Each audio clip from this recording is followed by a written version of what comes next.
So we meet again, I hope. Is anyone out there?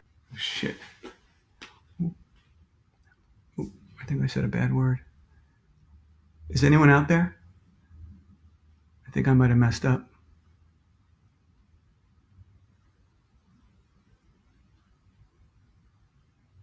Oh, good. Can you hear me? If somebody can hear me, type a message saying they can hear me because the software is kind of messed up. Uh, I'm looking at your messages to see if anybody's saying they can hear me. That's why I got on a little bit early today.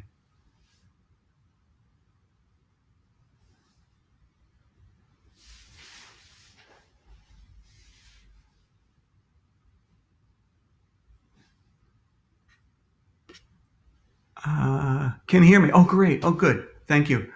Whew. I was a little bit worried there. Okay. Well, got a little bit more time to spend together here today, you guys. 2:00 we'll get started. We got 8 minutes to go. I usually get on at 1:55, but I was a little bit concerned about the computer issue, so I decided to get on a little bit earlier. It seems like uh, you guys can hear me okay. And looking, it's got a different screen for me, so I'm a little bit confused. Doesn't tell me how many people are here today. I wonder why. Oh well, I guess I'm going to have a guess. But thank you all for coming. I'll just start saying hello to some people. Let's see who's here. Okay. Well, I see Sean and Ryan and Sammy and Ryan and Alyssa and Reese and Lindsay and Ashy and Asher.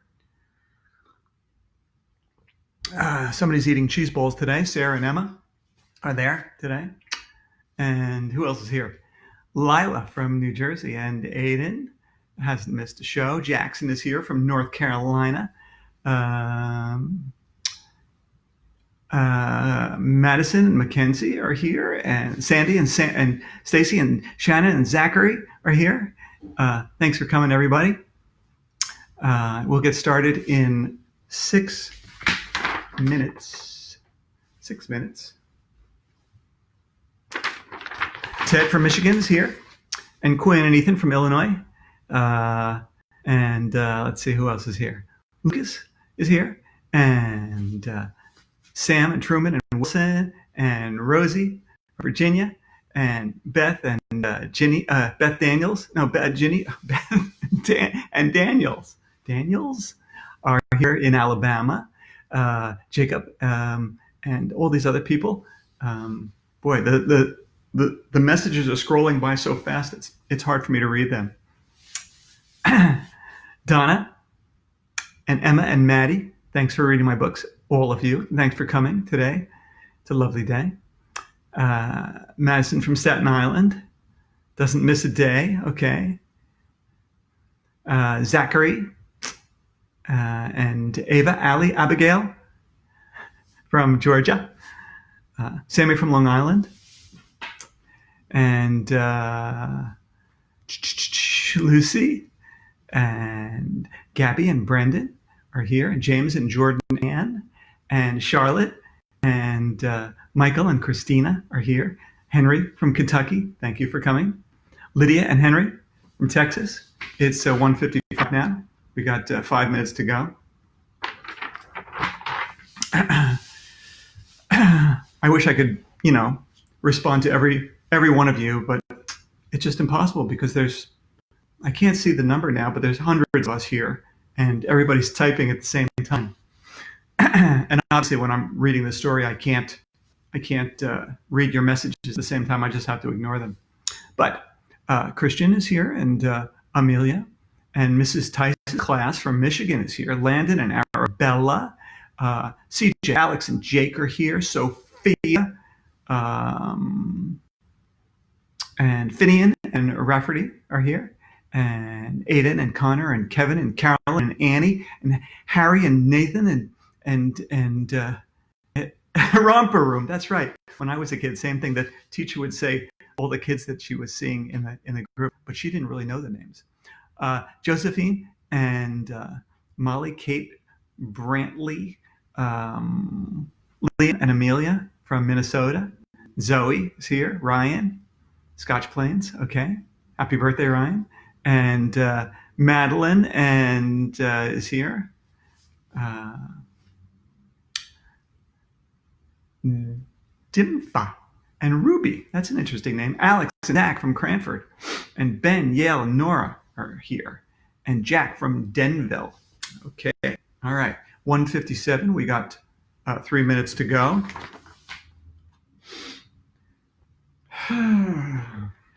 Like my new picture? The Kendrick kids are here. Okay.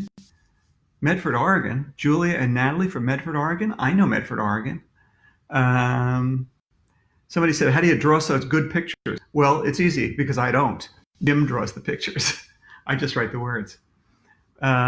Charlie and Finney are here, and Brandon from Baltimore, and Sadie and Will from Dallas are here. The Lozano family from Arkansas, Madeline and Lindsay in Fairfax, Virginia, and Charlotte and Robert, and Ellie, Maddie from Plainville, Illinois. It's 1:58. We got 2 minutes to go. 2 minutes. That's the 2 minutes and also the shut up peace sign for those of you who are reading My Weird School. Tessa, Lila, and Elliot are here, and Lizzie. Okay. All right. Take another sip. Hi to the Rileys, Paige and Perrin, Buffalo, New York. Benton from Pennsylvania. Mom. Hey, Mom is watching with Evelyn and Patrick. Hi, Mom. Shelby and Eli are here, and Aiden. We got still 2 minutes left to go. Hello from Kieran and Amelia. Patrick and his mom. Liliana are here. Anna and Rhodia. And Maddox and Hadley and Jonathan and Isaac. Thanks for coming, everybody. I'm not going to watch The Masked Singer tonight. Sorry. Griffin and Mom are watching too. We have 1 minute to go. 1 minute before we get started. Like my shirt? Okay. All right. Get started in 1 minute.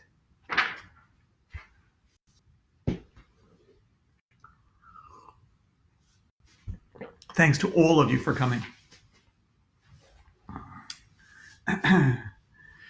Counting down the seconds now.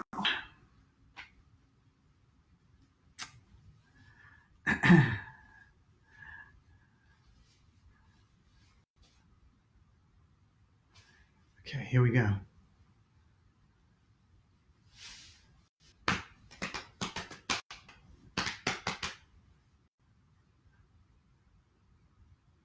Now, is it time? It's go time, baby. Hi, everyone.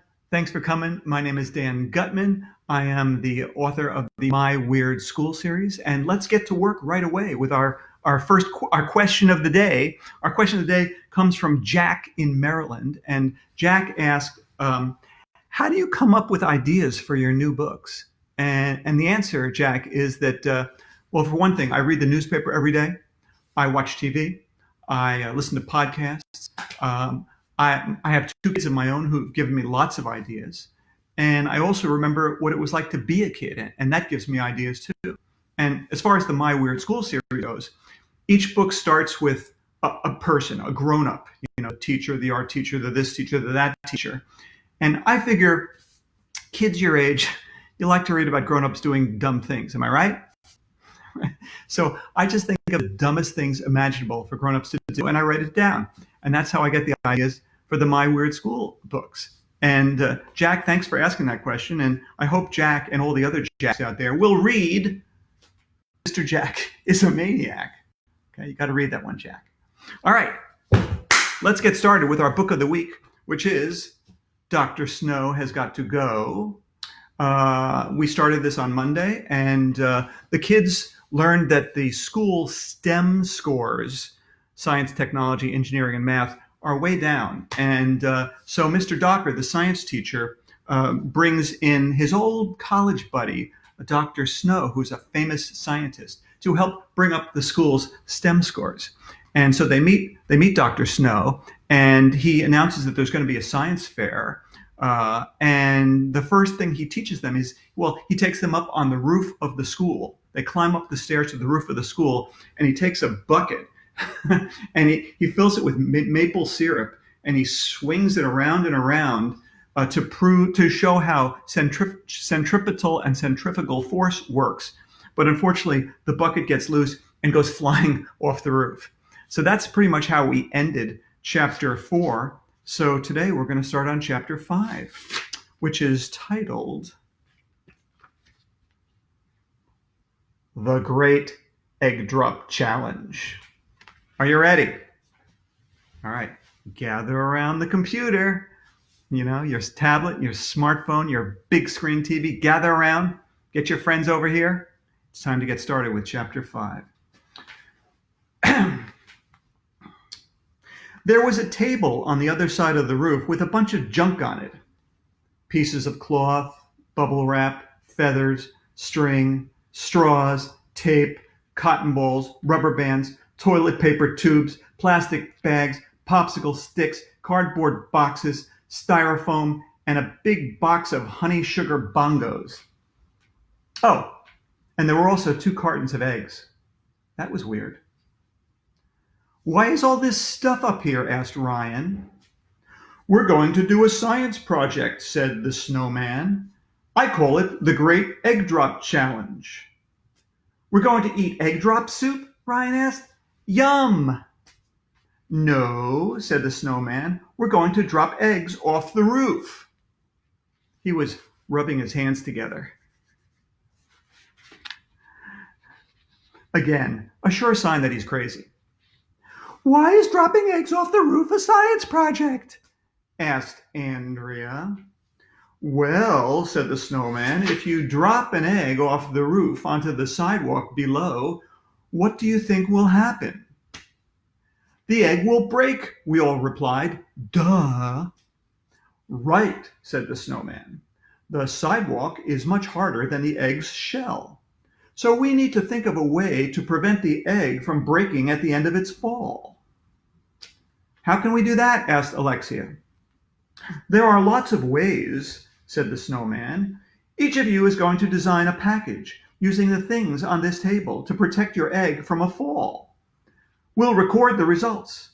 Then we'll discuss which packages worked, which ones didn't, and why. That way you'll learn about gravity, velocity, inertia, and acceleration." I didn't know what any of that stuff meant. But it didn't matter, because throwing anything off of a roof is cool. We all got to work figuring out ways to protect our eggs. And here's a picture of a few of the kids preparing their packages to prevent the eggs from getting shattered when they hit the ground. Okay.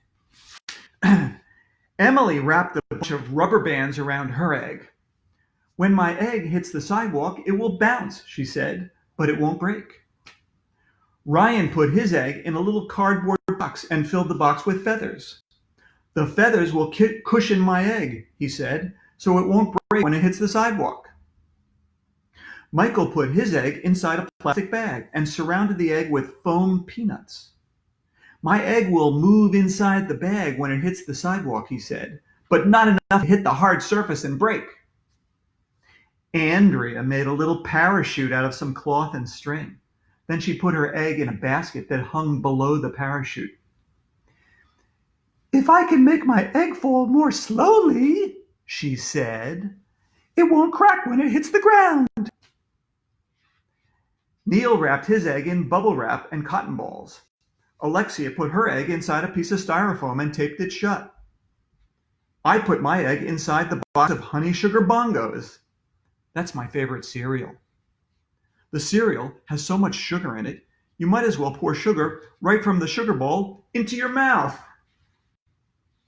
"You all have such good ideas," said the snowman. "I can see how some of you could become great scientists someday." "Is there a prize for the student whose egg doesn't break?" asked Little Miss I Always Want to Win Something. Yes, said the snowman. You get to bring your egg home with you. Here's a picture of the rest of the guys working on their egg drop projects.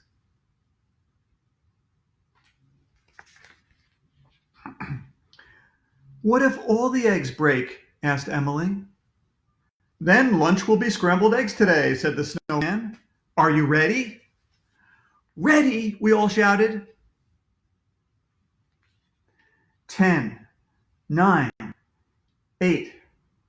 The snowman started counting down. You're going to learn about Newton's first and second laws. Huh? We all said, which is also huh backwards. 7, 6, 5, the snowman continued.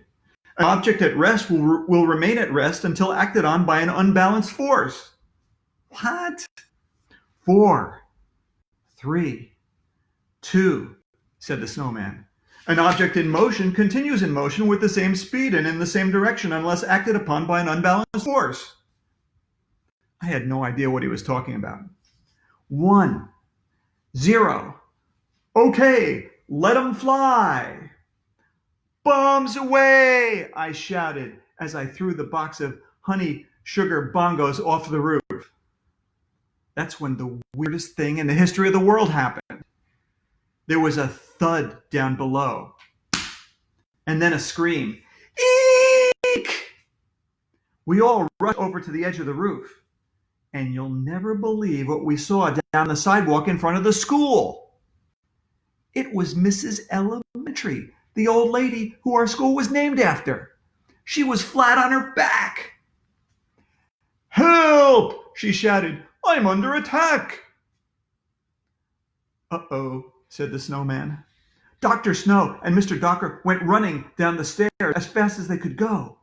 We all followed them. I was huffing and puffing and sweating and panting when we got down to the first floor. Then we ran out the front door of the school. Mrs. Mentry was still lying on the ground. Her eyes were closed, and she had pieces of egg all over her. Oh no, shouted Alexia. Elementary is dead. And here's a picture of Mrs. Mentry on the sidewalk.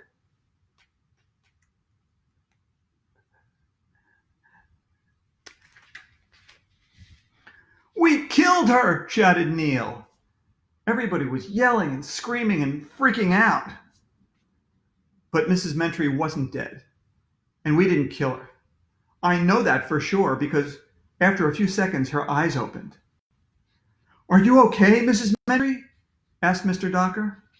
No, I'm not okay, shouted Mrs. Mentry angrily. What idiot spread maple syrup all over the sidewalk? I think my leg may be broken. I was trying to teach the students about centripetal force, explained the snowman. By putting maple syrup on the sidewalk? Shouted Miss Mentry. But, said the snowman and Mr. Docker. I started giggling because they both said but, which sounds just like but, even though it only has one T. And what did you teach the students by throwing eggs off the roof? Shouted Mrs. Mentry as she removed a piece of eggshell from her face. Gravity, velocity, acceleration.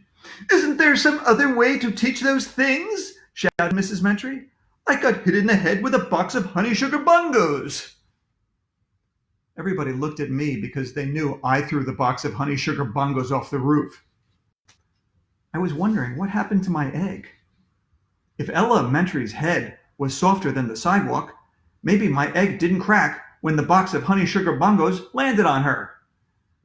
But this didn't seem like the right time to open the box and find out. Why is it that every time I come to school, I get attacked by flying food? Shouted Ella Mentry. But, said the snowman and Mr. Docker.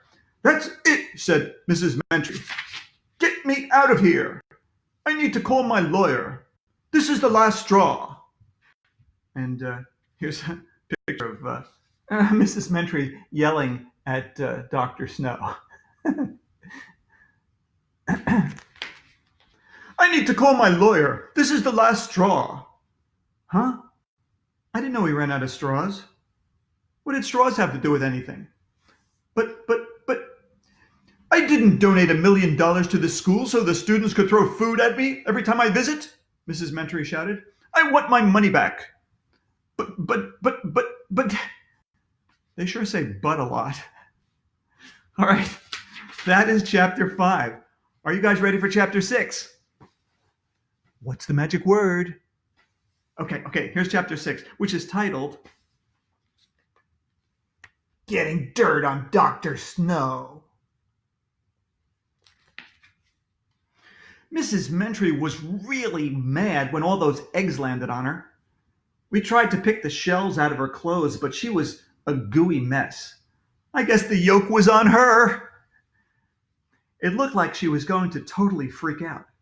But you'll never believe who came running out of the school at that moment. It was Mr. Klutz, our principal. He has no hair at all. I mean, none. If they gave out prizes to people who have the least amount of hair, Mr. Klutz would win. I am so sorry, Mr. Klutz said to Elementary. I want my money back, she barked as she brushed more eggshells off her dress. I slipped on maple syrup and was attacked by flying eggs. Take my name off the front of the building. You owe me $1 million. You're lucky I don't sue. Now, Mrs. Mentry, said Mr. Klutz. There. Grown-ups always say now, and there when they want to calm down an angry person. Nobody knows why. But I guess it must have worked because Mrs. Mentry calmed down. An ambulance came to take her to the hospital. Before it drove away, Mr. Klutz promised her that she would never get attacked by flying food again. He also invited her to be his special guest at the science fair. Please don't make us give back the $1 million, begged Mr. Klutz. We need that money. It's for the children. He was making a sad puppy dog face, so we knew he was really desperate. And here's Mr. Klutz making his puppy dog face, begging Mrs. Mentry to just forgive them for messing her up. If you're ever really desperate, just make a sad puppy dog face. Even grown-ups do it. It works every time. I'll think about it, Mrs. Mentry said. She was still mad. After that, we went inside for lunch. Everybody felt bad about what happened to Mrs. Mentry. I felt worse than anyone because I'm the one who hit her in the head with a box of honey sugar bongos. I wanted to go to Antarctica and live with the penguins. Here's a picture of a kids just talking at lunch.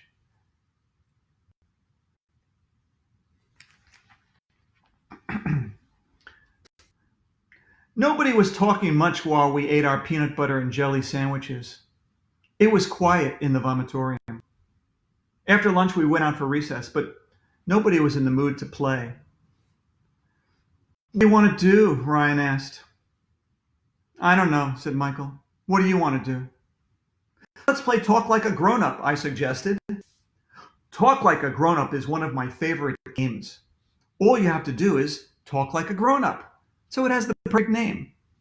You start, AJ, said Alexia. Nice weather we're having, I said.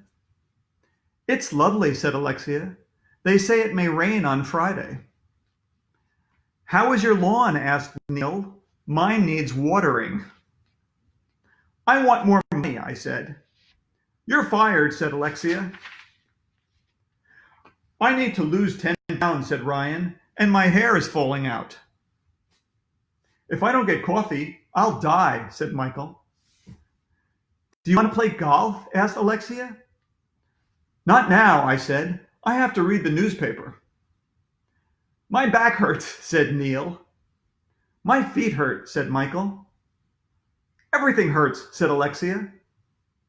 I need to trim my nose hair, I said. Man, talking like a grown-up is boring. I hope I never grow up to be a grown-up. Little Miss Perfect and her crybaby friend Emily must have been listening because they came over to annoy us, as usual. It's not nice to make fun of grown-ups, said Andrea. You'll be a grown-up someday, Arlo. No way, I insisted. Grown-ups are weird, said Ryan. Speaking of weird grown-ups, said Alexia, what's the deal with Dr. Snow? I don't trust that guy, I said.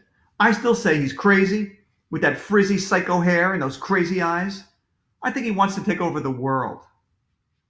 That's ridiculous, Arlo, said Andrea. Stop trying to scare Emily. I'm scared, said Emily. Maybe he had us attack Mrs. Mentry with eggs on purpose, Alexia suggested. Did you ever think of that? Maybe it wasn't a science project at all. Yeah, I told the group. That was just the beginning of his secret plan for worldwide domination. We've got to do something, shouted Emily, and then she ran away. Dr. Snow has got to go, I said. Then I got up and started chanting. Dr. Snow has got to go. Dr. Snow has got to go.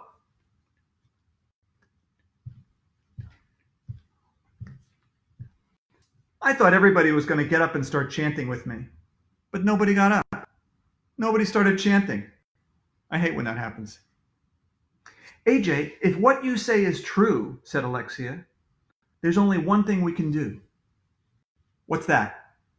We've got to get some dirt on Dr. Snow, Alexia told me. Why would we want to get dirt on him, I asked. Then he'd just be covered with dirt. Andrea rolled her eyes. Alexia means we should find out some bad things that Dr. Snow did, said Andrea. Then we can blackmail him. What's blackmail? Asked Michael. That's what grown-ups do to people when they find out bad things about them, said Andrea. We should sneak around and stalk the snowman, said Neil. Maybe we can catch him red-handed doing bad things. Neil should get the Nobel Prize. That's a prize they give out to people who don't have bells. Sneaking around is cool. We snuck around the playground fence until we reached the back door of the school. Then we snuck inside like we were secret agents, hugging the walls and looking in both directions to make sure nobody was following us. We should be wearing night vision goggles, I whispered. Why? Asked Neil. It's daytime. Who cares? I replied. Night vision goggles are cool. We snuck up and down the hallways looking for the snowman, but we couldn't find him. He's probably hiding in a secret lab where he does his evil experiments, I whispered.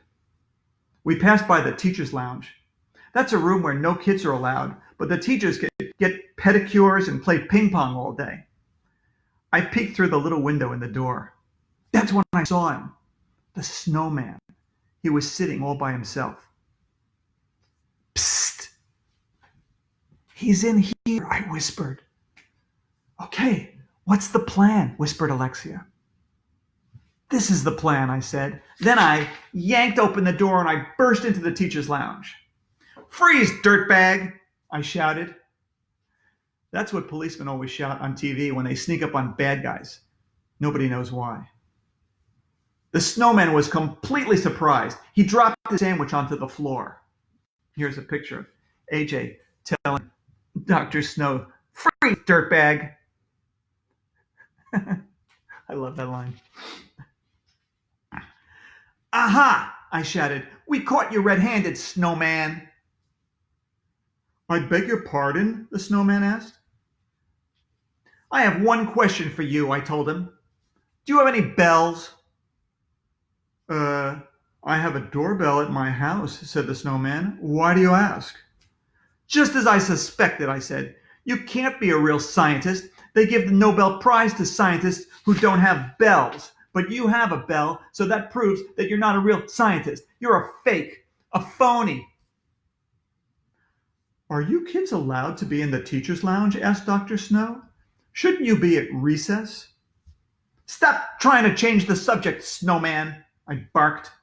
What are you doing in here? I was trying to eat my lunch, he replied, picking his sandwich up off the floor. Yeah, sure, I told him. That's what they all say.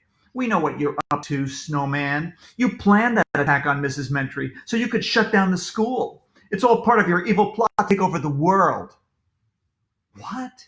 he said. But. We all started giggling because he said but with one T. Dr. Snow was just eating his lunch, Arlo, said Andrea. Now you're being ridiculous.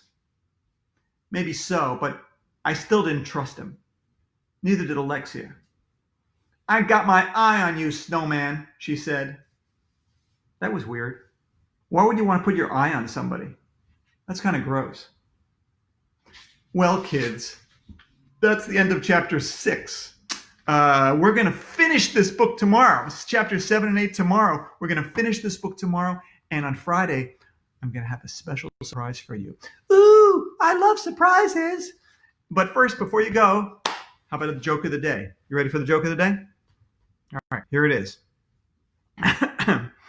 Why are pirates such great singers?